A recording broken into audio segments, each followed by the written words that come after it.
खाम्बी स्थित BVN senior secondary school में वार्षिक खेल दिवस का आयोजन किया गया।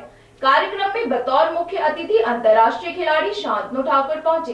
कार्यक्रम में पहुंचने पर स्कूल प्रबंधकों द्वारा मुख्य अतिथियों का जोरदार स्वागत किया गया। कार्यक्रम की शुरुआत दीप प्रज्वलित के बाद सरस्वती वंदना के साथ की गई, जिसके उपरांत स्कूल के एनसीसी छात्रों ने जोरदार प्रस्तुति दी। इस प्रतियोगिता में बतौर मुख्य अतिथि पहुंचे अंतर्राष्ट्रीय खिलाड़ी शांतनु ठाकुर ने बताया कि ऐसा नहीं है कि आप सिर्फ पढ़ाई करके ही नाम और पैसा कमा सकते हैं। आज के समय में खेलों का महत्व भी बहुत बढ़ गया है और आजकल युवा खेलों में भाग लेकर देश के लिए मेडल लेकर आ रहे हैं और अपने नाम के साथ साथ देश का नाम भी रोशन कर रहे हैं। जिले में खेल प्रकोष्ठ का अध्यक्ष होने के नाते मैं आज बीवीएन स्कूल में पहुँचा हूँ, जिससे खेल में भाग लेने वाले बच्चों का उत्साह बढ़ सके। जी, जो ये वार्षिक उत्सव इन्होंने खेलकूद का बीवीएन विद्यालय ने अभी आयोजित करा है, तो मैं समझता हूँ ऐसे आयोजन होते रहने चाहिए। इससे खिलाड़ियों की रुचि खेलों में बढ़ेगी। और अब वो ज़माना तो रहा नहीं जब एक कहावत चलती थी कि भाई खेलोगे कूदोगे तो हो जाओगे खराब और पढ़ोगे लिखोगे तो बनोगे नवाब। अब तो आप देखेंगे कि खेल कूद से भी आप उन उपलब्धियों को हासिल कर सकते हैं जिनसे पढ़ाई में बच्चे आगे जाते हैं। देखिए जी, अगर आप लेटेस्ट रिकॉर्ड उठा के अभी देखेंगे तो ग्रामीण अंचल के बच्चे ही हमारे राष्ट्रीय अंतर्राष्ट्रीय स्तर पर प्रतियोगिताओं में बहुत पदक जीत के ला रहे हैं और बहुत अच्छा वातावरण मैंने यहाँ देखा। बहुत संभावनाएं हैं बच्चों के अंदर और अगर यही बच्चे इसी प्रकार पढ़ाई में और खेलों में अपना चलते रहे तो इसमें कोई शक नहीं है कि आगे चल के राष्ट्रीय अंतर्राष्ट्रीय स्तर पे गाँव का, क्षेत्र का और स्कूल का नाम रोशन करेंगे।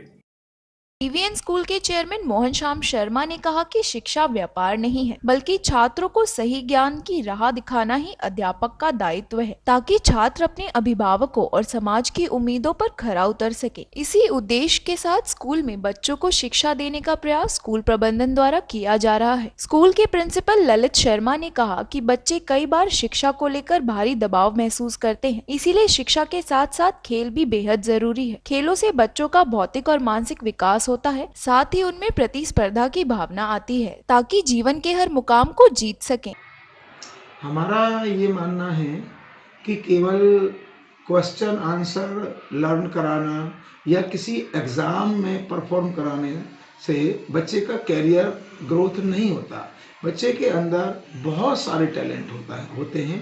उन सब को सर्च करना, उनको तराशना, उनको निखारना, उनको आगे बढ़ाना एक सच्चे विद्यालय का धर्म होता है। और उसी श्रृंखला को हमने आगे बढ़ाते हुए ये स्पोर्ट्स डे का सेलिब्रेशन हम हर बार करते हैं।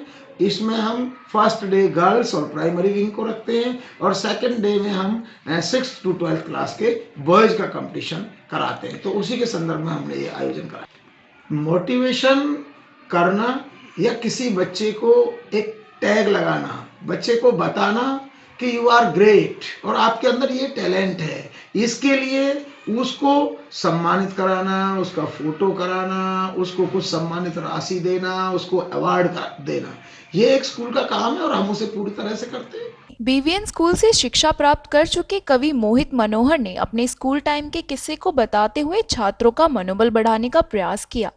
मैं हिंदी कविता से बच्चों का मनोरंजन इस प्रकार करना चाहता हूं कि उनके अंदर, उनके अंतर मन में राष्ट्रवाद का उदय हो, वो अपने राष्ट्र के प्रति और श्रद्धा से समर्पित हों और मेरी वाणी उनमें उत्साह का काम करे।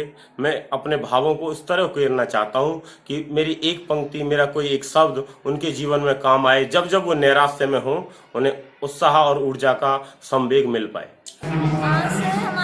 अगर मैं इंडिविजुअल गेम्स की बात करूँ तो long jump, high jump, shot put and 100 metre race हुई थी सर। तो बेटे आपने कौन से गेम में भाग लिया था? सर मैंने रेस 100 मीटर रेस हुई थी तो उसमें पार्टिसिपेट किया था। तो आपको कौन सा प्राइज मिला बेटा? I got first prize.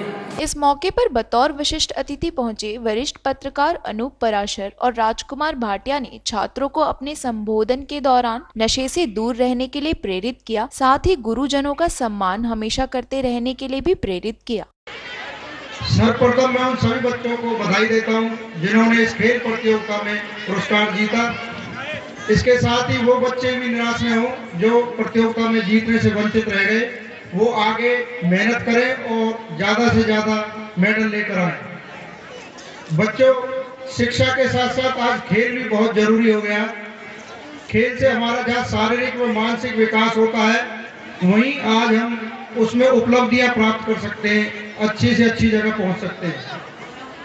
मेरा तो सभी बच्चों से एक ही अनुरोध है कि आजकल समाज में नशे का प्रचलन बहुत ज़्यादा बढ़ रहा है, और शिक्षकों से भी ये मेरी अपील है कि वो बच्चों को जागरूक करें, नशे के प्रति ना जाने दें, नशे के खिलाफ उनको जागरूक करें, ज़्यादा से ज़्यादा बच्चों को इस ओर जागरूक करें, ताकि नशे का प्रचलन जो समाज में बढ़ रहा है उससे बच्चे दूर रहें और एक अच्छे समाज का सपना जो हमारे बुजुर्गों ने देखा वो साकार हो। बच्चों, सबसे पहले अगर हम बात करें, एक गुरु ही है जिसकी वजह से हम किसी मुकाम को, किसी मंजिल को प्राप्त कर पाते हैं। कहीं भी किसी भी मुकाम पे पहुंचने के लिए हमें रास्ता दिखाने वाला कोई ना कोई जरूर चाहिए होता है, और वह रास्ता दिखाने वाले हमारे गुरुजन ही हैं। सबसे पहले हमारी गुरु कौन होते हैं, क्या आप लोग बताएंगे? मैं जानना चाहूंगा बच्चों से, सबसे पहले गुरु हमारे कौन होते हैं, बताएंगे? जी बिल्कुल ठीक, बहुत अच्छी बात, बिल्कुल सही संस्कार आप लोग अच्छे स्कूल में पढ़ के ले रहे हैं। एक माँ ही है, जब बच्चा गर्भ में होता है, जब पैदा ही नहीं होता है, दुनिया में ही नहीं आया होता, और उसे माँ के द्वारा किए गए हर काम के संस्कार मिलने शुरू हो जाते हैं पैदा होने से पहले ही। तो माँ को सबसे पहला गुरु माना गया है, जिसके बाद शिक्षा देने वाले, ज्ञान की राह दिखाने वाले हमारे गुरुजन, गुरु का दर्जा भगवान से भी ऊपर माना गया है, क्योंकि उन्हीं की वजह से ही हम कोई मुकाम प्राप्त कर पाते हैं। कोई भी जीवन का कोई हमारा मकसद है, या हम एक समाज और अपने अभिभावकों के उम्मीदों पर खड़ा होते हैं, इसके लिए गुरुजन का बहुत बड़ा महत्व होता है, बहुत बड़ा एक उनका बहुत बड़ा रोल होता है। मैं सिर्फ यही कहना चाहूँगा, अपने शब्दों को इसके साथ विराम देना चाहूँगा कि किसी भी मुकाम पर पहुँचने के बाद हमें अपने गुरुजनों का आदर सत्कार हमेशा रखना चाहिए।